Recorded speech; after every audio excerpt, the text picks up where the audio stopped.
Yukito is the son of a cult leader devoted to the god Mitama. The cult drowns Yukito in the hopes that he will be reborn as their next leader. Yukito sincerely wishes to be reborn in a world without religion. Before we continue with the video, don't forget to hit that like button, share the video with your friends, and subscribe to the channel to help us keep bringing more summaries like this one. Now, let's get to the video. He awakens in a new world in an isolated village and befriends the sisters Allura and Siluril and the farmers Clem and Roy. After a few weeks, they visit the Imperial City so that Allura and Roy can obtain magazines. Yukito witnesses several people taking their own lives en masse and learns that without religion there is no fear of death. So when the government decides that citizens are no longer useful or are social deviants, they proudly take their own lives. Allura and the villagers are all deviants who refuse to commit suicide out of fear of death. Allura was declared a deviant due to her lustful personality. Allura and Siluril disappear, and Yukito discovers that the outcasts can be executed at any time. Siluril has already been hanged, and in trying to rescue Allura,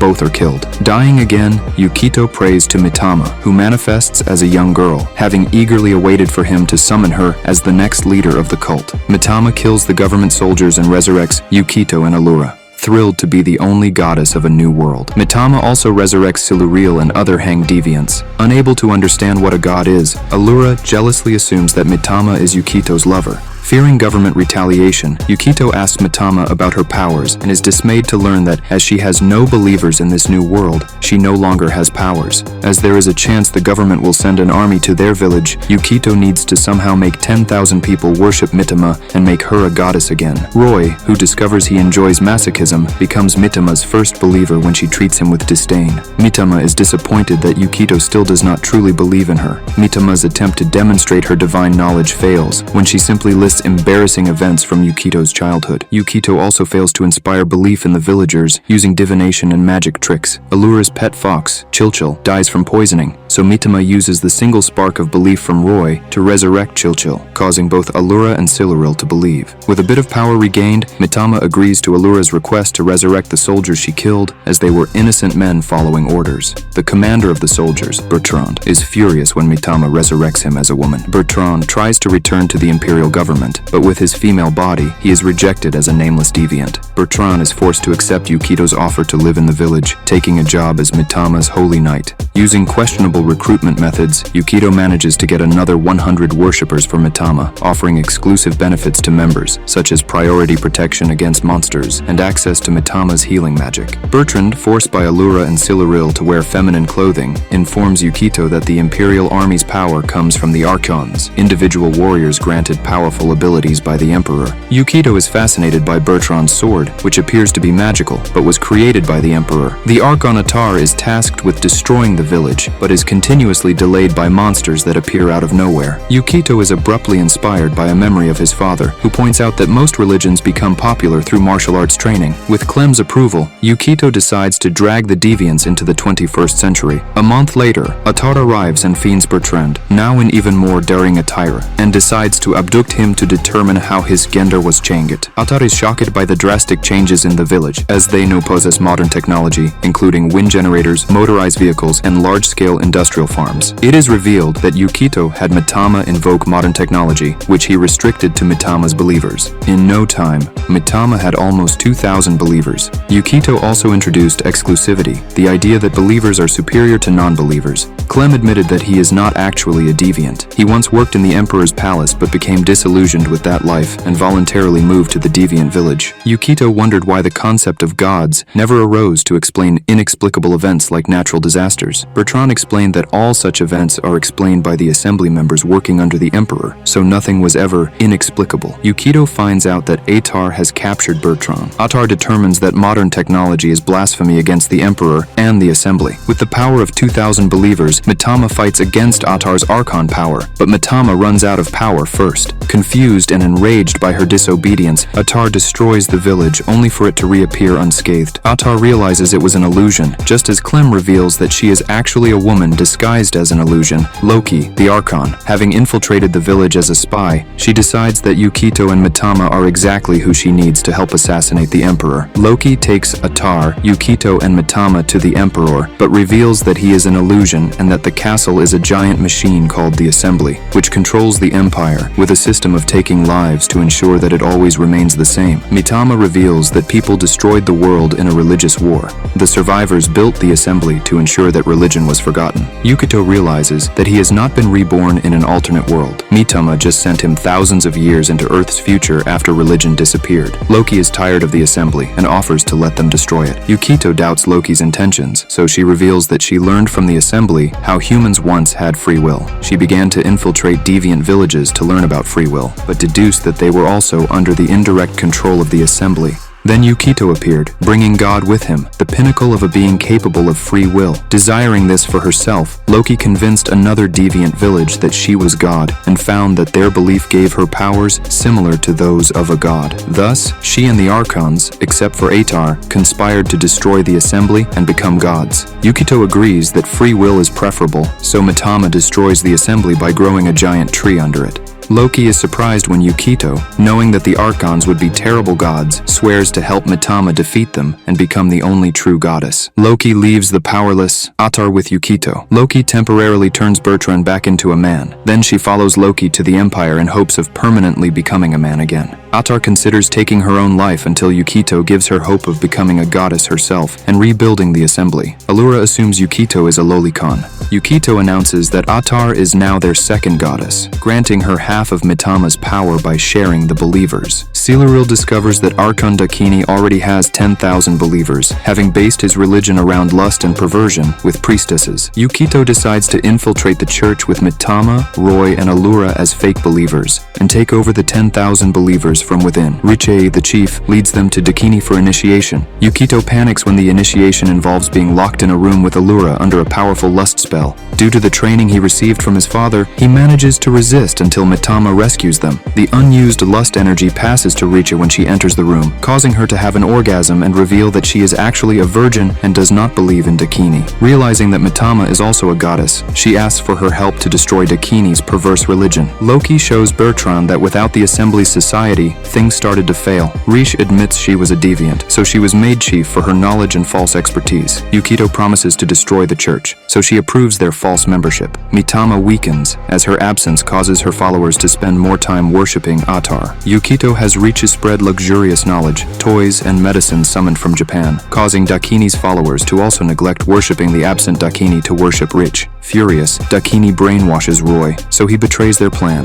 Yukito, Richa, Mitama, and Allura are accused of heresy, but Richa, having been sadistically tutored in acting by Yukito, convincingly feigns total loyalty to Dakini and begs to be punished at her trial. This gains the support of Dakini's followers, since someone so clearly loyal to Dakini could not be a heretic. Faced with a possible rebellion, Dakini postpones the trial and imprisons them. Roy asserts his loyalty to Dakini and abandons them. Yukito begins to plan their escape, but their cell is abruptly visited by Dakini's strongest and most loyal guards, the Purifiers. Dakini remembers that the Assembly created her power to restrict human love, so the Assembly could ensure population control by growing babies artificially. After thousands of years, humans became infertile and unable to love. Quietly rebelling against the Assembly, Dakini was able to reignite love in a percentage of the population, particularly a deviant named Toka. When Toka became pregnant, she was killed, so Dakini swore to make humans love again no matter what. Yukito and the others are rescued from the Purifiers by Atar and Siluril.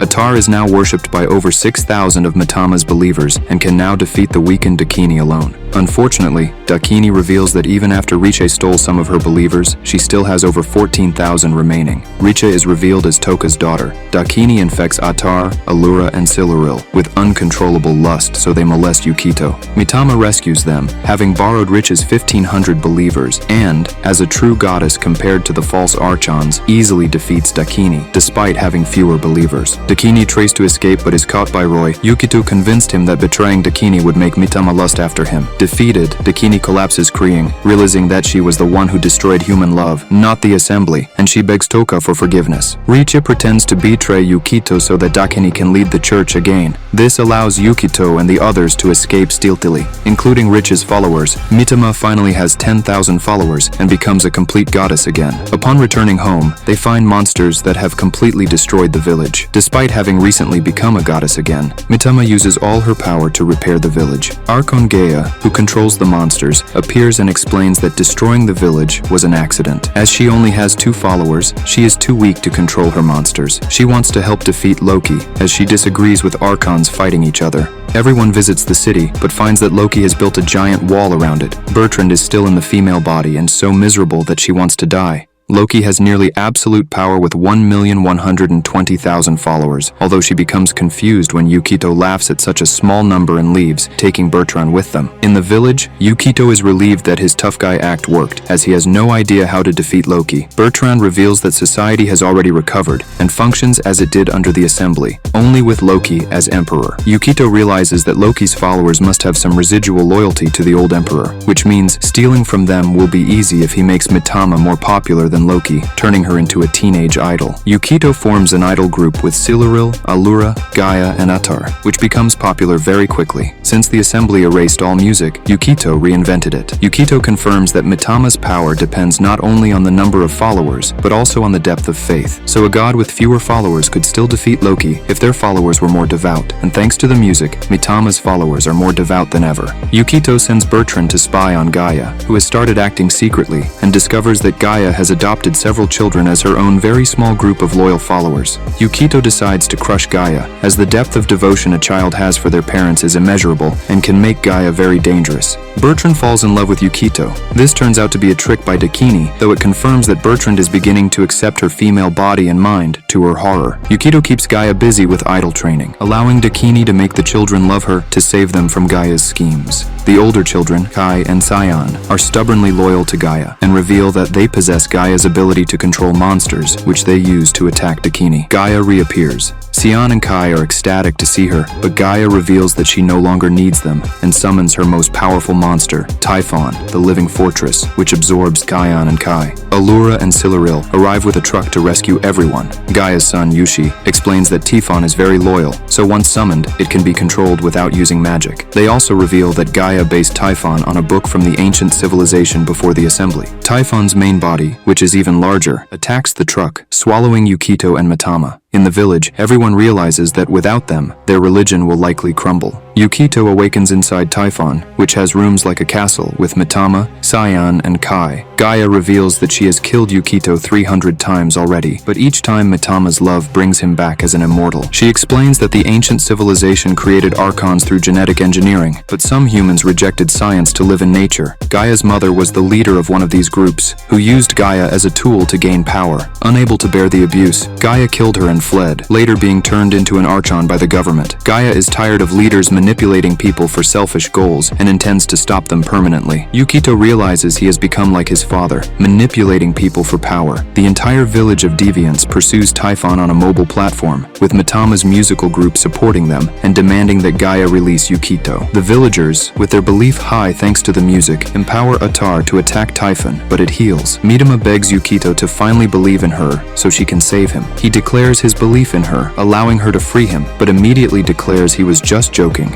angering Mitama. Attar announces she is retiring as a goddess and urges her followers to believe in Mitama. They agree, but only after Richie announces that Attar will join Dakini's cult for erotic services. Mitama is freed, contains Typhon, and stabs Gaia in the heart. Typhon explodes, freeing everyone inside. Kai tries to kill the weakened Gaia for her betrayal, but Sion stops him, as she has realized, in her own twisted way, that Gaia only wanted a family, so Gaia Gaia reconciles with her children. Kai, who deeply loves Xian, agrees to monitor Gaia for Yukito to help protect Kaion. Yukito realizes that Mitama now has 30,000 followers, exceeding the number of available villagers. Loki appears to Yukito in private, explaining that she secretly gave Mitama some of her followers to stop Typhon without risking her own life, then leaves to await Yukito's arrival in the capital. Yukito is rescued by his friends, who insist he join their chaotic victory celebrations. Yukito wonders if people really need gods when sometimes having each other seems enough, thus ending the first season of Kimikatsu. That was today's content. We hope you enjoyed it. Don't forget to share the video, leave your like, and stay tuned for the next video. Take care.